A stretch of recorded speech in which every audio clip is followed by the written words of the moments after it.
on va commencer. Bienvenue tout le monde à cette soirée de la SQD. Ce soir, je trouve qu'on a un sujet qui est un petit peu différent de ce qu'on fait d'habitude à la SQD. Optimiser sa nutrition pour mieux récupérer des blessures sportives. C'est rare qu'on fait de la nutrition à la SQD. Honnêtement, en fait, c'est un sujet qui est un peu en développement dans le domaine de la douleur. Tu sais, moi, c'était beaucoup de formation de douleur chronique. Puis, tu sais, on a entendu parler un petit peu de la nutrition à gauche, à droite, mais jamais vraiment de façon très formelle. Fait qu'on est très content ce soir d'avoir Anne-Sophie Majot, nutritionniste, qui va venir nous parler de ce sujet qui est intéressant, puis de comment ça peut aider nos patients à aller mieux. Puis, tu sais, on sait qu'en douleur chronique, bien, souvent, nos interventions ont des impacts des fois légers, modérés. Puis c'est l'ensemble des interventions qu'on va faire ensemble auprès de nos patients qui vont avoir des impacts qui vont être plus importants. Fait que de pouvoir ajouter la nutrition à nos outils, ben, je pense que c'est quelque chose de très intéressant. Fait que le déroulement de la présentation, vous avez mon mot de bienvenue en ce moment. Puis je vais donner les consignes pour le webinaire. On va commencer la conférence sous peu. À la fin, il va y avoir au moins une dizaine de minutes comme période de questions. Et là, je vais changer un petit peu mes directives parce que j'ai parlé avec Anne-Sophie avant qu'on commence. Puis elle me disait qu'elle voulait que ce soit un peu interactif. Là. Puis comme on n'est pas un très gros groupe ce soir, ben oui, vous pouvez répondre, poser vos questions au fur et à mesure. Il n'y aura pas de problème. Fait que, tu sais, évidemment, quand vous interagissez pas, de laisser votre micro fermé. Si vous voulez laisser votre caméra ouverte, je pense qu'au nombre où on est en ce moment, ça peut être intéressant, ça permet de voir le visage de tout le monde. Tu préfères la garder fermée, il n'y a pas de problème. Si vous avez des questions, utilisez le chat. C'est moi qui va gérer le chat ce soir. Là, fait que si jamais il apparaît des choses là-dedans, n'hésitez pas. Puis si vous voulez lever votre main virtuelle, c'est quoi que ce soit en cours de route, ben n'hésitez pas. Donc, je vous présente Anne-Sophie. Anne-Sophie est nutritionniste clinicienne et cofondatrice du mouvement Olive. Anne-Sophie est passionnée par tout ce qui touche à l'alimentation, l'activité physique et les saines habitudes de vie. Elle est membre de l'Ordre professionnel des nutritionnistes diététistes du Québec. Elle travaille avec une approche basée sur l'alimentation intuitive. Son intérêt marqué pour les communications se traduit par sa présence sur les médias sociaux et par son offre variée de conférences et d'ateliers. Donc, Anne-Sophie, je te cède la parole. On a bien hâte de t'entendre. Merci. Je vais juste demander l'accès justement. Bon, parfait pour partager mon écran. Fait que vous pourrez peut-être juste me confirmer que vous voyez bien. Ça va pas très long. C'est parfait. On voit très bien. Ouais, ok. Je vais juste partager. C'est bon. Est-ce que tout le monde voit? Est-ce que le son est bon également? OK, parfait. Ben, bonsoir à Tout tous. est Ça me parfait. fait plaisir d'être parmi vous virtuellement aujourd'hui pour vous parler d'un sujet effectivement qui sort de ce que j'ai entendu un petit peu de ce que vous avez l'habitude de voir, mais je suis contente d'apporter peut-être un sujet un petit peu plus différent aujourd'hui. Fait qu'on va parler d'optimisation d'alimentation dans le but de maximiser la récupération des blessures sportives. Fait que je pense que c'est quand même un sujet qui va peut-être intéresser plusieurs personnes parce que on peut autant l'appliquer à soi qu'à un proche, justement aux patients, clients que vous voyez dans vos bureaux, que ce soit des sportifs, sportives amateurs, amatrices ou des athlètes de plus haut niveau, des gens justement qui s'entraînent un petit peu plus. Fait qu'on va essayer de faire un petit melting pot en bon français de tout ça. Fait que présentation, je vais aller rapidement quand même parce que Philippe l'a quand même déjà bien fait. Mais je travaille comme nutritionniste, diététiste, clinicienne. Donc, je fais beaucoup de consultations privées via justement mon entreprise qui est Mouvement Olive, qui a pour objectif de promouvoir les saines habitudes de vie de façon intuitive, active et créative. Donc, j'ai cofondé avec ma collègue Marianne que vous voyez sur la photo. Puis sur une note un peu plus personnelle, ben, j'ai fait mon baccalauréat et ma maîtrise en nutrition à l'Université de Montréal. Donc, c'est ça, je suis une grande passionnée de tout ce qui est le sport et le plein air. Donc, c'est un sujet qui me rejoint beaucoup également ce soir. Donc, je commence en vous informant que je n'ai pas de conflit d'intérêt réel ou potentiel avec aucune société commerciale. Donc, objectif de la formation aujourd'hui, tu sais, comme Philippe l'a mentionné, c'est quand même, on est un petit groupe, fait que ça se veut être une formation interactive. J'ai vraiment essayé de vulgariser les concepts pour que ce soit dans le pratico-pratique, que ce soit des notions que vous pouvez facilement transposer à votre propre vie ou justement avec dans votre bureau. Donc, en fait, le but, c'est de comprendre le rôle de la nutrition sur le traitement des blessures sportives parce que souvent, c'est beaucoup négligé, malheureusement, j'oserais dire, et d'identifier et appliquer concrètement les stratégies nutritionnelles pour optimiser la récupération des blessures sportives. Donc, évidemment, toutes les informations qui sont mentionnées dans la présentation sont basées sur les données probantes, les dernières lignes directrices. Par contre, je réitère le fait que c'est pas, ça remplace pas une consultation personnelle, puis que c'est des informations très générales. Fait que c'est sûr que dans des cas plus précis, spécifiques avec des conditions particulières, une consultation en nutrition, c'est toujours une bonne idée. Donc, plan de la séance, on va commencer par parler rapidement des impacts des blessures sportives. Ensuite, on va parler du rôle justement de la nutrition là-dedans. Les gros points clés de la prise en charge nutritionnelle, on n'ira pas trop dans le vif là, parce qu'on s'entend qu'on a différents professionnels aussi, puis le temps nous limite également là-dedans. On va faire un beau survol quand même. On va parler un petit peu des suppléments. On va parler du RED et des troubles de conduite alimentaire qui peuvent être reliés directement ou indirectement aux blessures sportives. Et on va terminer avec une période de questions à la fin. Mais comme Philippe l'a mentionné, si vous avez des questions qui vous brûlent les lèvres, n'hésitez pas à m'interrompre. Ça va me faire plaisir d'arrêter pour en discuter. Donc, je vous apprends rien en vous disant que les blessures sportives vont probablement s'accompagner de gros désavantages, puis c'est pas très souhaitable à avoir. Donc, entre autres, parmi des désavantages là, principaux, diminution du volume d'entraînement. Donc, évidemment, quand on se blesse, souvent, il faut réduire notre charge d'entraînement ou même aller vers un arrêt complet, dépendamment du type de blessure. Ce qui peut mener à une immobilisation. Donc, l'immobilisation qui peut engendrer une baisse de masse musculaire, de force, de fonction musculaire. Puis l'immobilisation, dans les études, on voit que ça se fait quand même très rapidement, là, à la baisse de tout ce qui est masse musculaire. On peut aller dans les 6 heures suivant l'immobilisation quand même. Fait que c'est quand même quelque chose qu'on va considérer dans l'aspect nutritionnel. Évidemment, on peut parler aussi des variations de poids, dépendamment s'il y a une immobilisation complète, puis de la période aussi qu'on doit être immobilisé. Mais on peut aller autant vers le gain de poids que vers une perte de poids. Puis je pense à des sports de plus haut niveau, ou dans des sports, par exemple, de combat, ou des sports où le poids est plus important. Mais c'est sûr que ça ne sera pas souhaitable dans le cas des athlètes, fait qu'on veut quand même adresser cet enjeu-là aussi. Finalement, il peut y avoir quand même des impacts au niveau psychologique, économique. Encore là, je m'adresse peut-être plus à des athlètes ou des gens qui performent un petit peu plus au niveau du sport, mais leur vie gravite souvent autour de l'entraînement. Donc, d'arrêter, ça peut avoir un impact justement au niveau de l'humeur, de l'estime de soi, au niveau justement économique aussi pour l'athlète, autant pour la prise en charge que de ses revenus possiblement. Puis, je vous ouvre la porte un peu, mais on va en reparler plus tard au niveau des troubles de conduite alimentaire parce que quand on s'entraîne beaucoup puis que là, on arrête complètement, on a moins de contrôle sur cet aspect-là de notre vie. Donc, ça se peut que chez certaines personnes, le contrôle se transpose sur l'alimentation, d'où une espèce de porte d'entrée, malheureusement, vers peut-être une relation plus difficile avec la nourriture, voire même des troubles de conduite alimentaire. De quelle façon, encore là, je vous pose la question spontanément comme ça, de quelle façon vous pensez que la nutrition peut jouer sur la récupération des blessures sportives? Soit dans le chat ou à main levée, là, comme vous êtes à l'aise. C'est une bonne question quand même, hein? Oui. Je vais y aller. Tu sais, je ne travaille pas des tonnes avec des athlètes, mais j'ai une de mes collègues, son chum est un athlète de haut niveau. Puis clairement, ce qu'elle me disait, c'est que l'alimentation a un impact assez important sur ses performances.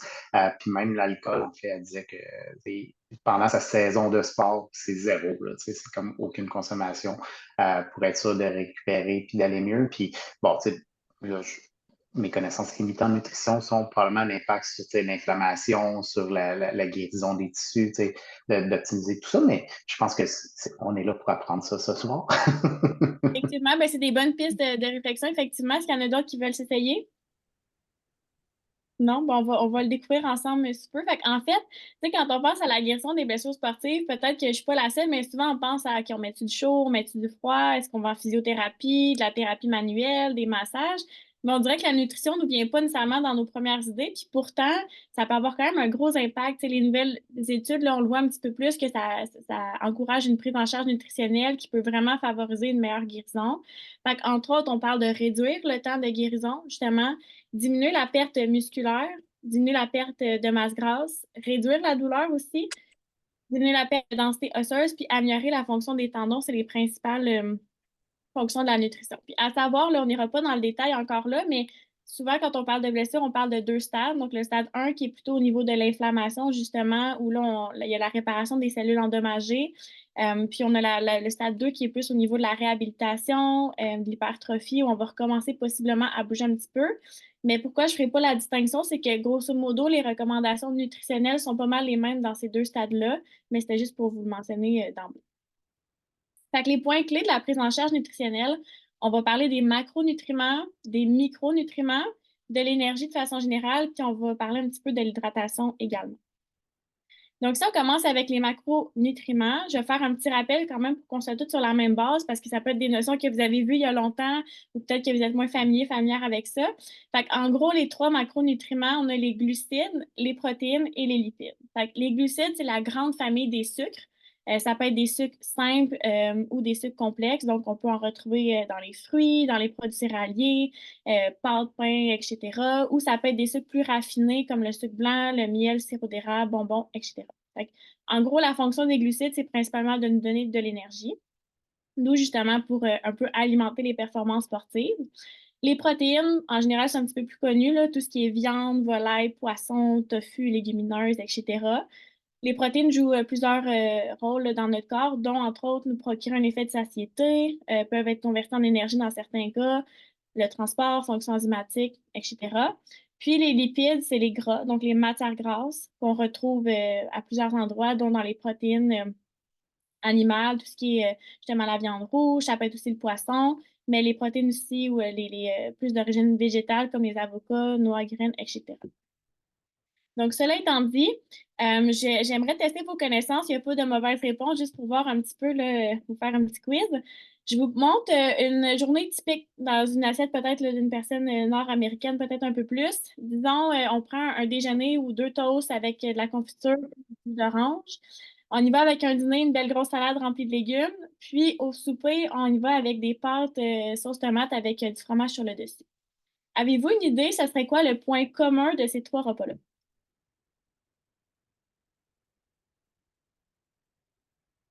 C'est une question difficile quand même. Est-ce qu'il y en a qui veulent s'essayer ou je vous dévoile le punch tout de suite? Ah, j'ai envie de m'essayer. Ouais, allons-y. Il y a beaucoup de glucides là-dedans. Ouais. Puis il y a peu de protéines, en fait. Puis il y a peu de lipides aussi, là. Fait que ça va donner de l'énergie, mais ça va peut-être pas procurer de la satiété, selon ce que j'ai vu sur la diapo précédente. Ouais, c'est des points super intéressants, effectivement. Est-ce qu'il y en a d'autres qui veulent ajouter quelque chose? Il y a un commentaire dans le chat, c'est marqué que ça se digère rapidement. Oui, effectivement, d'où pourquoi il y a un peu ce que tu as mentionné qu'il y avait beaucoup de glucides. En fait, il y a plusieurs bonnes réponses, mais celle vers laquelle je voulais vous enligner, c'est le fait qu'il manque de protéines, effectivement. Donc, pour vous donner une idée, j'ai fait un calcul grosso modo des quantités de protéines de chaque repas. On s'entend que c'est pas hyper précis, mais c'est quand même une bonne idée générale. Fait que pour le déjeuner, on aurait plus ou moins 7, 8, 10 grammes de protéines tout au plus selon le pain qu'on a pris. Dans la salade, comme vous avez peut-être vu, il n'y a aucune source de protéines parce que c'est pas mal juste des légumes, donc on a très très peu de protéines. Puis dans le souper, tout dépendant du type de pâte puis de la quantité de fromage qu'on a mis, on en aurait un petit peu plus, mais on tournerait peut-être autour de 15, 20, 25 grammes là, selon la portion exacte. Pourquoi je vous parle de ça? C'est qu'en fait, on a besoin de protéines dans la vie en général, évidemment, mais beaucoup dans un contexte de récupération des blessures. Parce que, comme vous savez peut-être, ben, la synthèse musculaire va être beaucoup faite via les protéines. Donc, ça nous prend des grandes quantités, particulièrement quand on est blessé et ou immobilisé. Qui m'amène à vous parler du nombre de grammes de protéines qu'on veut par jour. Parce que là, je vous ai montré des chiffres un petit peu ici et là, mais ça se peut que ça vous dise absolument rien, puis c'est normal. En fait, les recommandations actuelles, on parle de 1 à 1,6 grammes de protéines par kilogramme de poids par jour. Ce qui, grosso modo, là, si on prend un exemple d'un homme qui aurait un poids de 82 kg, fait qu'à peu près 180 livres, ça voudrait dire qu'on aurait besoin d'un 82 à 131 grammes de protéines par jour. Fait qu'on est loin de notre 37 grammes à peu près de tantôt plus ou moins. Fait que si on le répartit un peu, ça serait autour de 25 à 35 grammes par repas, puis deux collations de à peu près 10 grammes, là. Fait que ça, c'est pour une personne, tu sais, monsieur, madame, tout le monde, dépendamment du niveau d'activité physique. Mais là, je vous amène dans un contexte de récupération de blessures sportives.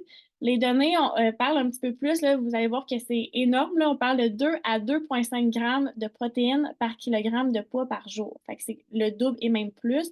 Donc, c'est énorme. Je reprends le même exemple avec mon homme de 82 kg. On parle de 164 à 205 grammes de protéines par jour, donc une différence d'à peu près 75 grammes de protéines. Encore là, ça se peut que ça ne vous dise pas grand-chose, mais on va y venir, ça va être un petit peu plus concret éventuellement. Fait encore là, ça serait à peu près 3 repas de 40 grammes de protéines, puis 2, 3 collations, selon les quantités là, qui peuvent être autour de 15, 20, 25 grammes de protéines. Concrètement, 25 grammes de protéines, ça ressemble à quoi? 25 grammes de protéines, ça peut être 2 tasses de pois chiches, ce qui est quand même une bonne quantité de pois chiches là, quand on regarde ça. 3/4 de tasse de thon en conserve, ça équivaut quand même à 3 verres de lait. 4 œufs, qui est quand même beaucoup aussi. Une tasse de veau grec. Une demi-tasse de poulet andé ou 75 grammes de poulet grillé. Ou à peu près une tasse de tofu, ce qui est à dire un demi-bloc plus ou moins 350 grammes. Fait que ça, c'est pour 25 grammes de protéines. Mais je vous ramène quand même à 164 à 205, c'est énormément de protéines qui sont recommandées. Encore là, on peut personnaliser les recommandations, mais juste pour vous montrer à quel point on a besoin d'optimiser quand on a des blessures sportives. Je reteste vos connaissances à nouveau. Je vous remonte à un autre repas typique. Là, on va dans une autre journée complètement où on aurait un déjeuner avec de l'avoine, fait que du gruau avec du lait, où on a mis un petit peu des fruits sur le dessus puis quelques petites amandes. Pour dîner, on a un sous-marin avec des tranches de jambon, avec des viandes froides, beaucoup de légumes, puis un pain régulier. Collation, une petite pomme. Puis pour souper, on a un bon morceau quand même de bœuf, une petite salade, puis des pommes de terre. Qu'est-ce qui, selon vous, cloche dans cette journée typique-là?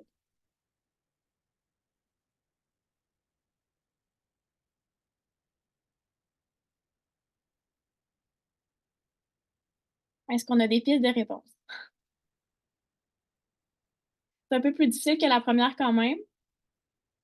Est-ce que j'y vais avec la réponse? Je vais prendre ça pour un oui. En fait, ce qui cloche dans cette journée-là, c'est la répartition des protéines. Parce que tantôt, je vous ai parlé beaucoup de l'importance d'en avoir suffisamment, mais c'est aussi vraiment important qu'elles soient bien réparties dans la journée. Je vous montre un petit peu, encore là, une estimation de chacun des repas. Au déjeuner, sachant que notre source de protéines serait le lait principalement, puis il y en a un petit peu dans l'avoine, on serait autour de 10-15 grammes de protéines. Pour le dîner, on serait autour de 25-30 grammes de protéines avec le jambon puis un petit peu de protéines dans le pain. Euh, la pomme, évidemment, une source négligeable de protéines. Puis le souper, c'est là qu'on va vraiment dans des grosses quantités de protéines. Il y aurait au moins, encore là, c'est une estimation dépendamment de la taille de la viande, mais une grosse portion comme ça qui est le double à peu près de notre paume de main qui est recommandée. On pourrait être facilement à 50 grammes de protéines, surtout considérant qu'il y a des petites quantités de protéines en extra dans les pommes de terre. Pourquoi c'est si important de répartir les protéines dans la journée? C'est qu'en fait, il faut savoir qu'on a comme un seuil au-delà duquel les protéines ne seront plus utilisées pour la synthèse musculaire. Donc, après une certaine quantité, c'est sûr que c'est autour, on parle de 0,4 grammes de protéines par kilogramme par repas. Donc, au-delà de ça, les protéines ne sont pas excrétées nécessairement, mais vont être utilisées pour d'autres fonctions dans notre corps. Donc, si on veut favoriser une meilleure synthèse musculaire et une meilleure guérison, on veut justement avoir des petites quantités, ben, petites, ce qui est quand même significatif, en fait, le 20 à 35 grammes de protéines à plusieurs occasions, donc fractionnées dans notre journée. Je reviens à nos deux exemples. Est-ce que vous avez des idées de ce qu'on pourrait faire pour optimiser les quantités de protéines, donc pour bonifier, pour en avoir suffisamment, mais aussi pour favoriser une meilleure répartition des protéines? Je vous remontre le premier exemple. Si vous avez des idées, le tour est à vous. Pour les déjeuners, souvent, notre exemple classique, c'est les œufs, Mhm. qui sont quand même une bonne source de protéines. Là, fait que ça pourrait être quelque chose d'intéressant. Si je regarde le dîner, ben, ça fait quand même beaucoup de pois chiches. On pourrait racheter des pois chiches dans la salade. Puis peut-être que le souper, ben, au lieu d'avoir une sauce tomate, d'avoir une sauce dans laquelle il va y avoir, par exemple, de la viande hachée, du poulet qui se pourrait être rajouté dessus, quelque chose comme ça. Donc, d'aller rajouter différentes sources de protéines là, à chaque endroit. Peut-être remplacer le verre de jus d'orange par un verre de lait le matin, qui pourrait être une autre option. Là. Fait que c'est ce que j'ai appris là-dedans. C'est des très bonnes idées. Est-ce qu'il y en a d'autres? Non. Je vous montre quand même des options, mais on s'entend qu'il y en aurait plein, là. Mais je pense que le déjeuner, c'était vraiment une bonne idée au niveau du verre de lait. Puis il y a même maintenant, vous avez peut-être vu en faisant votre épicerie qu'il y a du lait protéiné, là, du 18 grammes. Normalement, dans un verre de lait, il y a à peu près 8 grammes, mais celui-là, il y en a comme un petit peu plus que 2 fois plus, avec 18 grammes. Ce serait une bonne option pour bonifier les protéines de façon considérable. Au lieu de mettre de la confiture, on pourrait mettre du beurre d'arachide, qui est une petite source de protéines supplémentaires. Donc, déjà, on aurait plus de protéines avec ça. Puis, on pourrait aussi favoriser un pain qui est protéiné. Là, il y en a de plus en plus qui sont accessibles facilement, qui présentent 10-15 grammes de protéines pour 2 tranches. Donc, ça serait une bonne façon de bonifier notre déjeuner. Autre façon, Philippe l'a mentionné, là, des pois chiches, ça pourrait être une bonne idée, mais si on ne veut pas avoir 2 tasses de pois chiches, on pourrait tout simplement combiner plus d'une source de protéines. Donc, ça pourrait être 1 ou 2 œufs cuits durs avec justement un peu de pois chiches. On pourrait mettre du thon en conserve. Je ne l'ai pas mis, mais ça pourrait très bien être du saumon, du poulet, de la viande hachée, du fromage. Donc, combiner plusieurs sources ensemble. Puis, sachant qu'il y a un petit peu quand même de protéines dans les produits céréaliers à grains entiers, comme les craquelins de blé entier, on pourrait avoir ça comme petit extra aussi. Finalement, pour le souper, on a aussi mentionné l'idée de mettre la sauce à la viande tout simplement avec des boulettes pour avoir une quantité suffisante de protéines. On aurait pu aussi avoir des fruits de mer, puis on pourrait combiner même avec des crudités, avec une petite tartinade protéinée à base de yogourt grec, de fromage cottage ou style hummus ou tartine de tofu qui ferait un petit extra aussi quand même. Fait que voilà. Puis l'autre, je reviens à l'autre journée aussi. Là, je vais vous montrer quelques exemples encore là, comment on aurait pu bonifier l'apport en protéines puis mieux répartir aussi. Donc, dans ce cas-ci, j'ai séparé, là, j'ai mis 3 repas, 3 collations. Je sais que ça prend quand même un bon appétit pour manger tout ça, mais quand même, en répartissant, idéalement, si on mange aux 3-4 heures, c'est ce qui est recommandé là, dans les dernières lignes directrices. Donc, dans le déjeuner, encore là, on n'avait pas nécessairement beaucoup de sources de protéines, fait qu'on a ajouté du yogourt grec qu'on pourrait manger à côté ou mettre dans le gruau. Puis, on a ajouté des graines de citrouille quand même qui sont un bel ajout de protéines aussi. Donc, ça serait pour notre déjeuner, on serait autour de 25 grammes. Pour le dîner, c'était quand même déjà bien, sachant qu'on avait 5 tranches de jambon, puis on avait un petit peu de protéines dans le pain, fait qu'on pourrait laisser tel quel. Si on voulait maximiser, on pourrait toujours rajouter un petit peu de fromage, un yogourt comme dessert ou justement un verre de lait avec ça. Le souper, sachant qu'on avait un petit peu trop de protéines par occasion, j'aurais tendance à diminuer la portion de viande, peut-être d'un tiers ou de moitié, là, selon l'appétit toujours. Ce qui nous permettrait peut-être d'avoir une collation de soirée, dépendamment de l'heure où on soupe, mais c'est aussi recommandé pour maximiser la synthèse des protéines, synthèse musculaire, d'avoir une collation là, de 20-30 grammes 2 heures avant le coucher, idéalement. Donc, par exemple, ici, j'ai mis un verre de lait au chocolat protéiné. Tu sais, des fois, on a peut-être un peu moins d'appétit, donc quelque chose qui est liquide, ça se boit mieux. Fait qu'un verre de lait au chocolat protéiné qui aurait 18 grammes avec un quart de tasse d'amandes qui fournirait là, à peu près 25 grammes pour notre collation. Vous remarquez que j'ai aussi ajouté des collations. Si on a faim, c'est des belles portes d'entrée pour ajouter de l'énergie, des protéines également. Donc, la typique barre tendre protéinée qu'on peut avoir comme collation en avant-midi. Puis, comme collation en après-midi, j'ai bonifié notre fruit avec un 2 tiers de tasse de fromage pour avoir plus ou moins 10 grammes de protéines. Fait que tout ça, ça nous donne à peu près, plus ou moins encore là, 130 à 140 grammes de protéines pour notre journée. Puis, on a quand même bonifié beaucoup. On mange quand même 6 fois dans cette journée-là. Mais vous voyez qu'on parlait de 164 à 205 selon le poids. Fait que ça peut quand même être un bon défi d'optimiser les protéines dans une journée. D'où l'importance de vraiment bien les répartir puis de saisir toutes les opportunités pour manger dans un contexte de récupération. Est-ce que vous avez des questions jusqu'à présent par rapport à la répartition, aux quantités de protéines? J'aurais une question. Ouais. Est-ce qu'il y a des études ou il y a des trucs qui montrent une différence? Tu sais, on entend souvent parler de protéines végétales, protéines animales, puis il y a beaucoup de messages contradictoires qu'on voit passer, là. Fait que, tu sais, c'est quoi qui est derrière ça? Tu sais, ça change-tu vraiment quelque chose ou ça a un impact important? Tu sais, les gens qui sont végétariens, ça a un impact? C'est un peu ça ma question. C'est une super bonne question. Puis, dans le fond, comment les décrit, là, c'est vraiment comme des protéines complètes et incomplètes.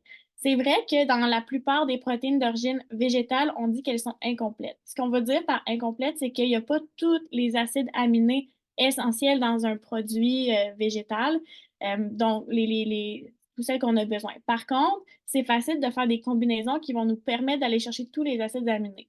Donc, oui, si on mange du poulet ou du bœuf, ben, on a tous nos acides aminés d'un coup.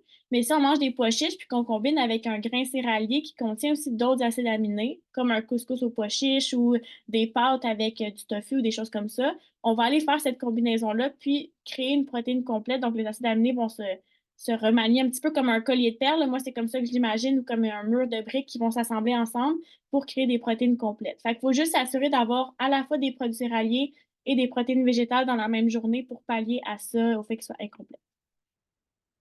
Ça répond à la question? Pas d'autres questions pour le moment? Ça va? OK. Fait qu'on a parlé beaucoup de l'apport en protéines, la répartition également, mais l'autre élément qui est super important, c'est l'énergie, donc les fameuses calories. À savoir là, que les calories proviennent principalement des trois macronutriments qu'on a vus, donc les glucides, protéines, lipides.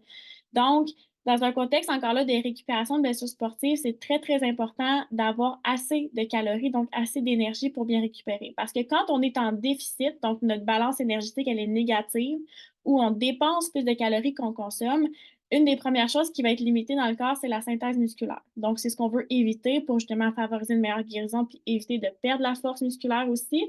Donc, on veut vraiment s'assurer de manger suffisamment, d'où un peu la fameuse journée typique que je vous ai montrée qui est autant pour les protéines que pour l'énergie.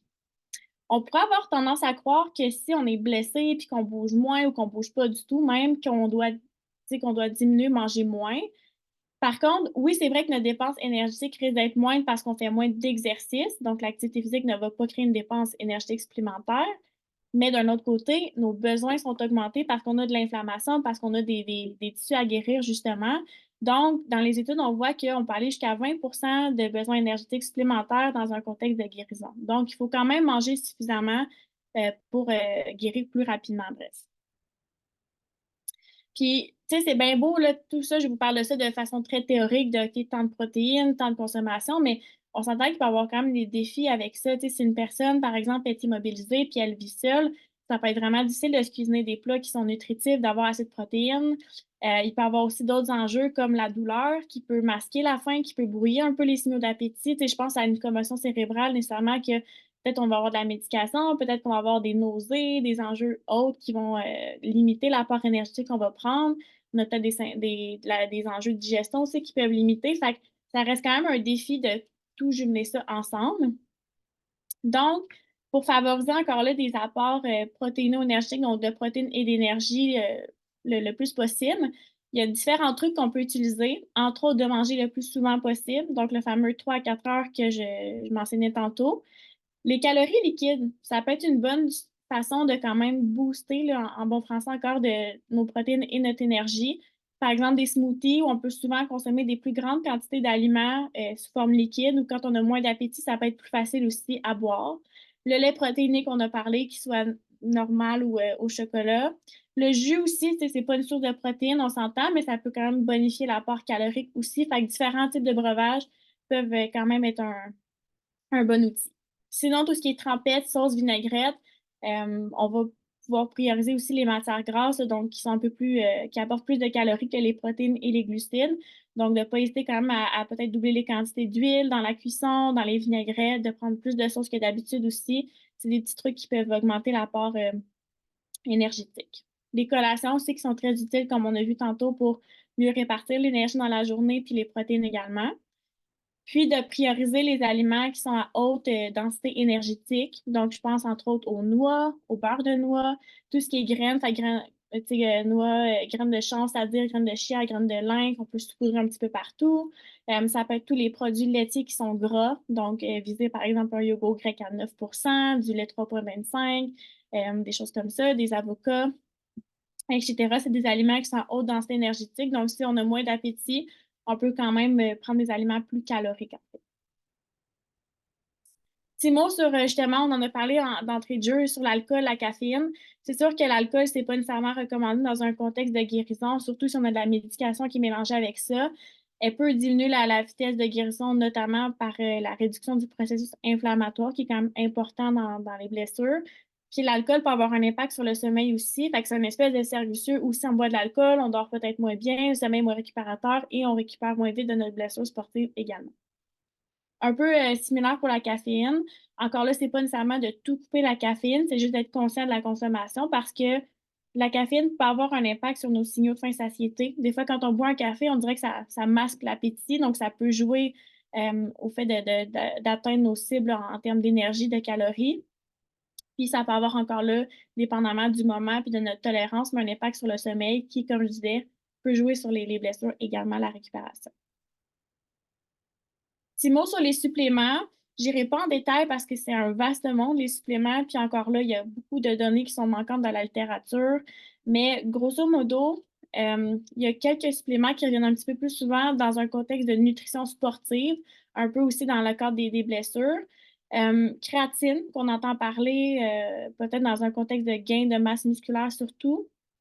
Dans les études que j'ai vues en ce moment, il n'y a rien de très clair à oui, on recommande la créatine dans le contexte de récupération, pas nécessairement. Puis ça dépend aussi du type de blessure qu'on a. Fait que c'est pas nécessairement quelque chose vers lequel on irait d'emblée là, pour la récupération.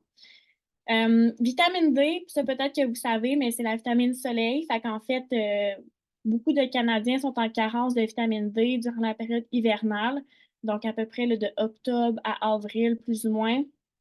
C'est difficile, voire même impossible de synthétiser le soleil via la peau à cause de l'angle justement des rayons de soleil, puis aussi parce qu'on est beaucoup moins exposé, là, des moins longues heures, puis moins le corps aussi entier. Donc, ce qui fait en sorte que ça peut être pertinent si la personne ne prend pas déjà un supplément de vitamine D, de le recommander, entre autres pour le système immunitaire là, à ce moment-là.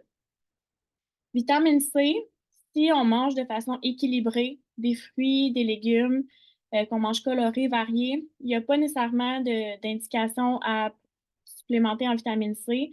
À savoir que la vitamine C, si elle est consommée en trop grande quantité, va être excrétée, donc c'est pas nécessairement pertinent, là, à part des cas peut-être très précis où la personne ne mangerait pas de fruits et légumes. Oméga 3, encore là, dans certaines études, on montre que ça peut nuire au processus inflammatoire dans un contexte de récupération de blessures. Donc, pas d'indication actuelle dans la littérature scientifique de prescrire des oméga 3. Tu sais, encore là, je parle dans un contexte de blessure sportive. Il peut y avoir des contextes où ça l'est pertinent, mais pas dans un contexte de nutrition sportive nécessairement. Finalement, pour le collagène, ça aussi, dans le fond, c'est une protéine qu'on retrouve dans les os, les tendons, les muscles, etc. Pas de ligne directrice non plus qui indique que ça serait pertinent. Puis, de façon générale, ce que j'aimerais que vous reteniez un peu des suppléments, là, encore là, si vous travaillez en pharmacie, tout ça, vous savez probablement, mais c'est de catégoriser comme des produits de santé naturelle. Puis l'enjeu avec ça, c'est que c'est pas vraiment inspecté par Santé Canada, ou du moins peut-être un peu moins que justement d'autres produits comme des médicaments, là. Fait que, tu sais, on sait pas toujours ce qu'il y a dedans, on sait pas non plus si les allégations sur le dessus sont valides, puis il peut y avoir des contaminants aussi dans certains suppléments. Fait qu'encore là, tu sais, pour des sportifs, disons, de haut niveau qui pourraient être testés, ça peut quand même avoir des risques là, d'avoir peut-être des substances qu'on ne voulait pas nécessairement. Fait que j'aurais tendance à dire les suppléments, il vaut mieux être plus prudent que pas, trop prudent que pas assez, en fait. Puis un peu une petite pyramide qui résume ce que je viens de dire, c'est que dans tout le volet des suppléments, on nous fait beaucoup croire que c'est ça qui va nous aider à performer ou à mieux récupérer, tout ça. Par contre, les suppléments, il faut le voir un peu comme la cerise sur le sundae, dans le sens où oui, dans certains cas, ça peut optimiser les petits 2-3 qu'on voudrait de plus. Par contre, ce qui fait vraiment la différence, c'est la nutrition du quotidien. C'est notre base de est-ce qu'on mange assez, est-ce qu'on mange varié, est-ce qu'on mange équilibré, protéiné. La nutrition autour des entraînements, puis les suppléments, c'est le petit ajout. Mais si la base de la pyramide, elle n'est pas prise en charge puis elle n'est pas optimisée, les suppléments, c'est vraiment pas ça qui va faire une différence. Puis considérant le coût aussi qui est engendré par ces produits-là qui sont souvent pas donnés, j'aurais tendance à dire on priorise vraiment la base de la pyramide en premier. Question jusqu'à maintenant, avant qu'on entame l'hydratation. Ça va? Hydratation, j'aurais envie de vous demander, selon vous, ça serait quoi la meilleure façon, la plus simple de valider si on est suffisamment hydraté?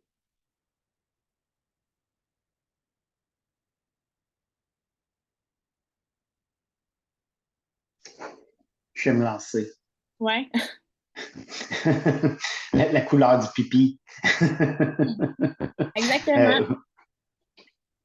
Ouais, fait que j'ai fait une petite charte comme ça qui ressemble à des couleurs de peinture, là. Fait qu'en fait, ça peut être une bonne façon de valider si on est suffisamment hydraté. C'est une façon qu'on peut voir plusieurs fois par jour puis qui est très accessible, en fait. Fait que de voir, OK, est-ce que notre urine, elle est plus translucide? Est-ce qu'elle est plus comme jaune foncé? De voir un petit peu où on se situe. Fait que ça va être une bonne façon de valider si on est suffisamment hydraté. Puis pourquoi c'est important? Ben, c'est que quand on est assez hydraté, on a un volume sanguin qui est comme optimal. Puis pour le transport, justement, des nutriments, c'est favorable aussi. Donc, toujours dans une optique de récupération, ben, il faut boire beaucoup d'eau également. Donc, comme vous voyez ici, ce qu'on vise pour une hydratation optimale, ça serait les chiffres 2 et 3. Donc, un petit limonade palette, c'est ce qui est optimal là, dans ces contextes-là. Petit mot sur les troubles de conduite alimentaire et le déficit énergétique relatif. Pourquoi je vous parle de ça? C'est pour agir principalement en prévention parce que ces deux conditions-là peuvent mettre à risque d'avoir davantage de blessures sportives. Donc, je m'explique. En fait, trouble alimentaire, petite définition générale, mais c'est un désordre, il s'agit de désordres complexes qui sont caractérisés par des habitudes alimentaires anormales, qui sont souvent menés par une crainte intense de prendre du poids ou une grosse préoccupation par rapport à l'image corporelle. Malheureusement, les troubles de conduite alimentaire, vous avez peut-être vu depuis la pandémie, sont en hausse, surtout chez les adolescents, les jeunes et beaucoup chez les athlètes aussi, surtout dans les sports où on performe beaucoup avec le corps, où on a des uniformes qui sont plus révélateurs, des choses comme ça. Donc, il faut quand même être à l'affût des différents signes et symptômes des troubles alimentaires parce que souvent, ça amène à une sous-alimentation ou des comportements qui sont malsains avec la nourriture. Et quand on se sous-alimente, ben, depuis tantôt, je parle de l'apport énergétique, on est beaucoup plus à risque d'avoir des blessures sportives à ce moment-là. Puis ça peut être un espèce de cercle vicieux aussi de on est blessé, puis là, on mange encore moins pour contrôler notre poids. Et ça peut être vraiment comme un enjeu difficile à ce niveau-là. Fait que par rapport aux troubles alimentaires, que ce soit anorexie, hyperphagie, boulimie, même bigorexie dans certains cas, il y a des facteurs qui sont spécifiques au sport, donc qui peuvent être un peu des déclencheurs, des facteurs de risque, en fait. Parmi ceux-là, on peut retrouver les commentaires et comportements des entraîneurs, des professionnels de la santé qui gravitent autour des athlètes ou des personnes qui font du sport. Des fois, il s'agit quand même juste de façon dont on aborde l'alimentation, le poids qui peut être encore en bon français, un trigger, là, un petit peu à ce niveau-là. Les périodes de transition, si on passe à un niveau plus compétitif, ça peut être un facteur de stress aussi qui peut engendrer une relation plus difficile avec la nourriture, avec le corps. Si on a des blessures, justement, ça peut mettre à risque. Donc, est-ce que c'est le trouble alimentaire qui mène à plus un grand risque de blessure ou c'est la blessure qui mène à un trouble alimentaire? Les deux voies sont possibles. La pression d'obtenir le corps idéal ou le corps qui est dans les normes, entre gros guillemets, pour le sport qui est pratiqué. Est-ce que, comme je disais tantôt, les costumes, les uniformes comme la natation, le plongeon, le ballet, le patinage artistique, la gymnastique, tout ça, c'est beaucoup plus des sports où on retrouve le plus de troubles alimentaires. Et les changements corporels aussi à la puberté qui peuvent être un autre facteur de risque. Donc, les petits red flags en tant que professionnel de la santé, quand même, à apporter attention, c'est de graviter autour de gens qui sont sportifs ou même des athlètes, ou, tu sais, monsieur, madame, tout le monde, on s'entend aussi, ça peut toucher n'importe qui, là.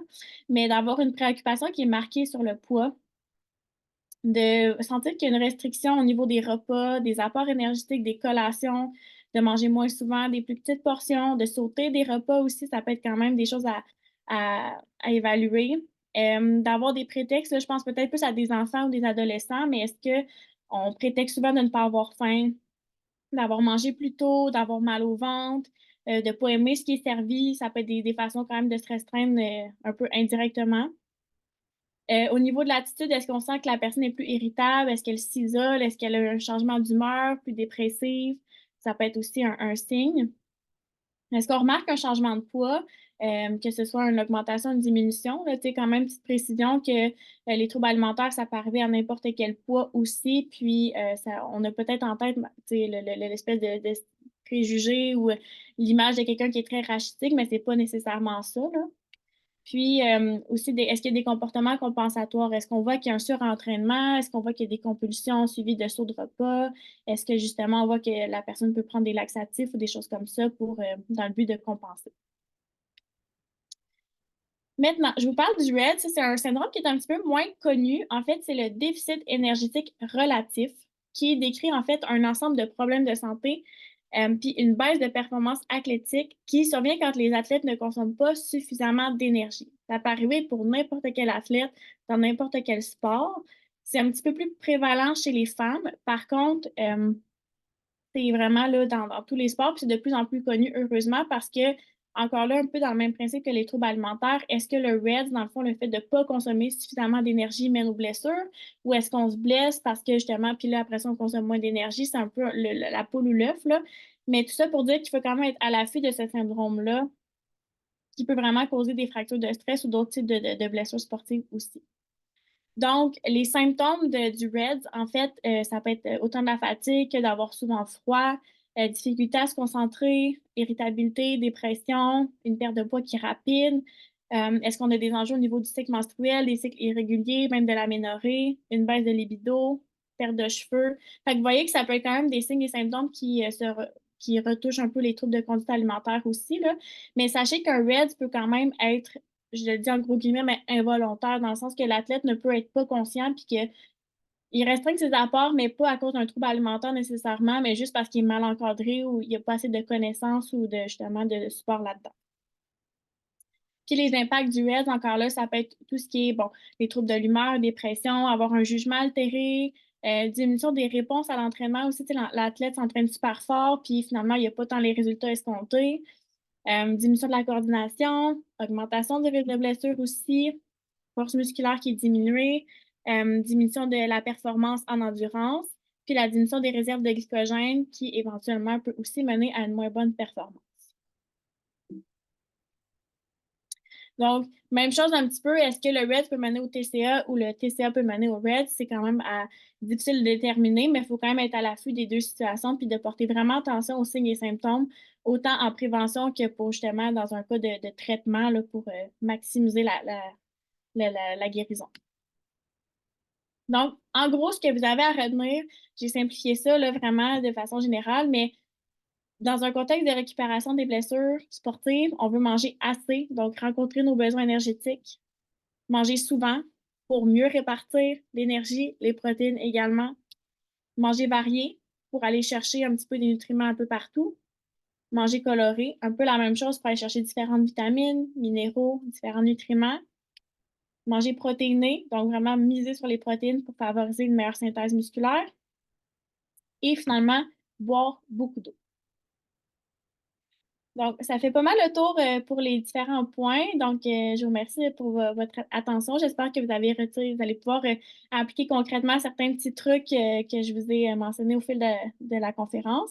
Donc, si jamais vous avez des questions, si jamais vous souhaitez me rejoindre aussi, vous avez mon adresse courriel, mon site web également. Vous pouvez également nous suivre sur les réseaux sociaux, Instagram et Facebook. Là. Ma collègue et moi publions beaucoup de contenu par rapport à la relation avec la nourriture, différents outils concrets pour la nutrition. Puis, si jamais vous voulez repérer des gens qui, justement, au niveau de troubles alimentaires, maladies chroniques, quoi que ce soit, ben, on est deux à faire de la consultation là, individuelle. Fait que voilà, si vous avez des questions, ben écoutez, c'est le moment, ça va me faire plaisir de répondre. Merci beaucoup, Anne-Sophie. C'était super intéressant. Est-ce qu'il y a des gens qui ont des questions? Vous pouvez soit lever la main, prendre le micro. On n'est pas un très gros groupe, là. Andrea. Bonjour, j'ai une petite question. Oui, c'est sûr que ma pratique de tous les jours, je ne soigne pas beaucoup d'athlètes là, sportifs. C'est sûr, ma spécialité, c'est plus la gestion de la douleur chronique.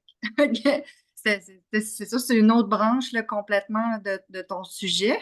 Mais rapido, presto, est-ce que justement, il y a certains aliments qui vont défavoriser la guérison, soit après une blessure physique comme ça, aiguë, ou même une douleur chronique que tu conseillerais? T'sais, à part mettons, les sucres transformés, l'alcool, y a-t-il vraiment certains aliments qu'on devrait déjà un peu enligner nos patients, même avant qu'ils aient accès à un service de nutrition, qu'on peut faire déjà rapidement avec eux lors de la consultation initiale? Ouais, c'est dur à dire quand même parce que ça dépend toujours, puis je sais que ma réponse est comme très nuancée, mais tout dépendant de la condition du patient, tu sais, s'il y a une condition d'hypertension artérielle ou s'il y a un diabète parallèlement à ça, c'est toujours des recommandations individualisées, mais je pense que les gros éléments, c'est quand même de miser beaucoup sur l'hydratation, puis d'éviter un peu, comme vous avez mentionné, tout ce qui est plus transformé, tout ce qui est plus restaurant, puis bon, alcool, faire attention aussi, là, tu sais, encore là, c'est très général, mais faut savoir qu'il n'y a pas un aliment précis qui, à lui seul, peut détériorer la santé ou causer vraiment beaucoup d'inflammation. Tu sais, des fois, on entend beaucoup des trucs un peu sensationnalistes de «Ah, tel aliment, c'est vraiment à proscrire». J'oserais pas aller jusque-là, mais de façon générale, tu sais, on le sait, mais c'est de manger vraiment équilibré. Beaucoup de fruits et légumes, ça va aider énormément aussi.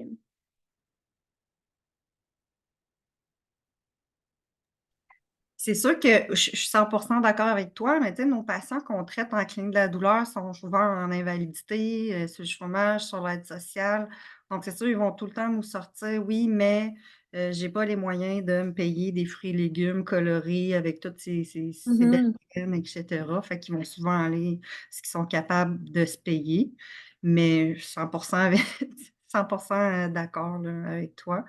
Mais c'est ça, mettons quelqu'un qui est à faible revenu, là, c'est quoi le meilleur conseil là, que tu pourrais leur donner?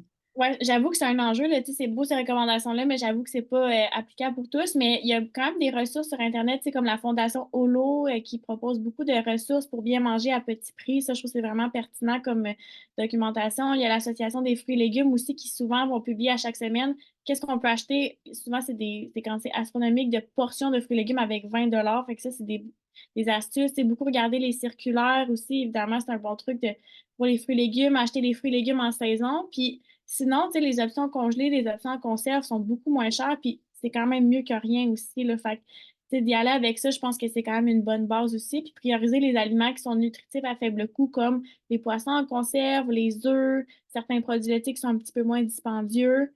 C'est quand même une bonne base d'alimentation. Tu sais, tout ce qui est pâtes, riz, l'avoine, c'est des aliments qui sont peu dispendieux.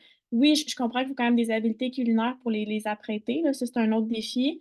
Mais sinon, Fondation L'eau, ils ont quand même des beaux outils, des documents là, intéressants. Ah, merci beaucoup. Tu vois, j'avais pas pensé du tout. Moi, Fondation L'eau, j'avais avec les femmes enceintes là, dans mon avant ma spécialisation. Tu vois, j'ai même pas pensé. Donc, Mhm. merci beaucoup. Je vais jeter un petit coup d'œil là-dessus, là. Merci, c'était super intéressant. Merci. Est-ce qu'il y a d'autres personnes qui ont des questions? Moi, j'en ai une. Mhm. Tu sais, on a parlé de guérison, tu sais, des blessures sportives. Mais tu sais, à partir de quand on considère quelqu'un comme un sportif, un athlète, tu sais, y avait-tu une définition de ça? Tu sais, je veux dire, la personne qui s'entraîne 3 fois par semaine, mais tu sais, comme plaisir, qui pousse pas tant que ça la machine, est-ce que c'est des recommandations qui s'appliquent à cette personne-là quand même? Ben, ça dépend toujours dans le sens où, tu sais, je pense que dès qu'on se blesse peut être causé par le fait d'avoir fait du sport, même si c'est quelqu'un qui est très amateur, je pense que c'est considéré comme une blessure sportive aussi parce que ça peut être, par exemple, un patron de course ou justement des choses comme ça, ou on a mal forcé au gym ou quelque chose. Mais sinon, tu sais, je pense que de façon générale, oui, ces recommandations-là s'appliquent de quand même manger suffisamment, puis manger beaucoup de protéines, bien s'hydrater, manger varié, tout ça. Mais je comprends quand même que ce que je vous ai montré, c'est une bonne assiette, une bonne journée quand même. Fait que peut-être ça s'applique plus à des athlètes qui ont quand même une bonne dépense énergétique, qui ont une grosse masse musculaire à la base. Fait que, tu sais, de quand même faire la part des choses, si on est un sportif vraiment plus du dimanche, peut-être qu'on peut y aller dans les mêmes recommandations, mais de façon moins intense. Parfait. Merci beaucoup. Est-ce qu'il y a d'autres personnes qui ont des questions? Je pense que ça fait le tour. C'est super clair. Merci beaucoup, Anne-Sophie, pour tout ça. Là, moi, j'ai appris plein d'affaires. Ma feuille est pleine de notes en ce moment. Là.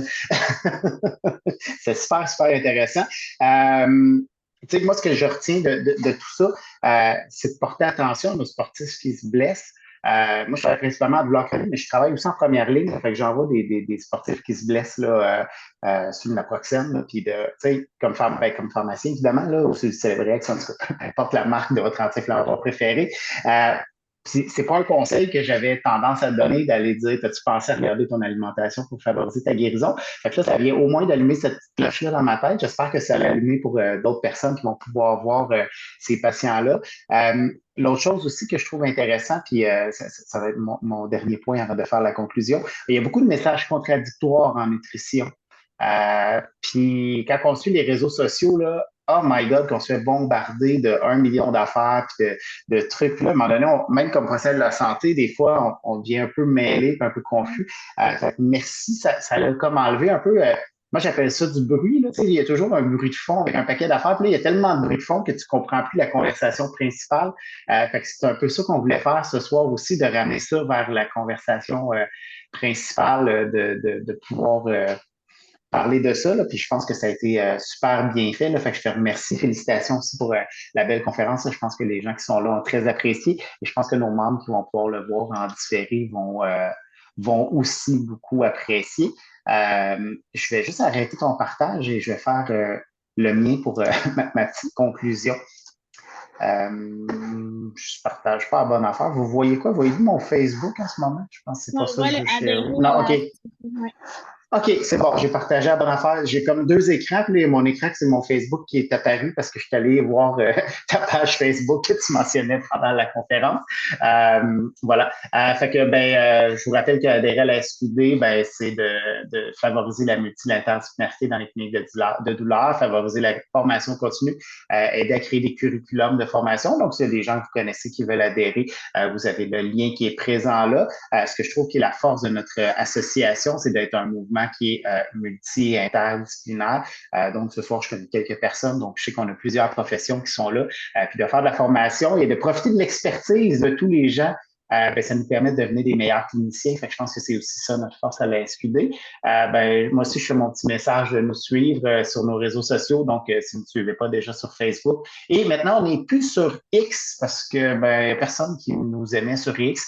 Fait qu'on a décidé d'aller sur LinkedIn à la place, où on est déjà plus populaire que sur X. Fait que si vous êtes sur LinkedIn puis vous voulez suivre la Société québécoise de la douleur, on est présent. Je vous fais un petit rappel pour le congrès qui va être le 8 novembre 2024 à l'amphithéâtre Pierre Péladeau. Le programme est pratiquement complet. Là. Il devrait sortir cette semaine ou la semaine prochaine. Là. On attendait une confirmation d'un conférencier pour finir de monter les heures et tout ça. Fait qu'on a un beau programme, fait que ça devrait sortir très, très bientôt. Puis pour les webinaires de l'automne, parce qu'habituellement, on a toujours un webinaire à l'automne, on travaille très, très fort.